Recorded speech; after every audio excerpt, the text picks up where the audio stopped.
శత్రౌ చ మిత్రే చ తథా మానావమానయోః శీతోష్ణ సుఖ దుఃఖేషు సమస్సంగ వివర్జితః.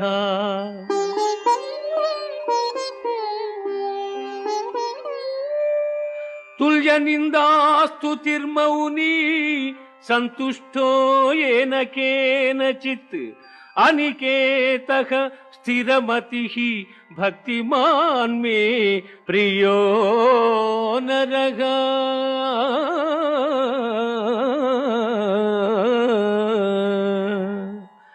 శత్రుమిత్రుల యందును మానవమానముల యందును శీతోష్ణ సుఖదుఃఖాదుల యందును సమబుద్ధి కలిగి సంగరహితుడై నిత్య సంతుష్టుడై చెలించని మనస్సు గలవాడై నాయందు భక్తి ప్రపత్తుల చూపు మానవుడు నాకు ప్రీతిపాత్రుడు.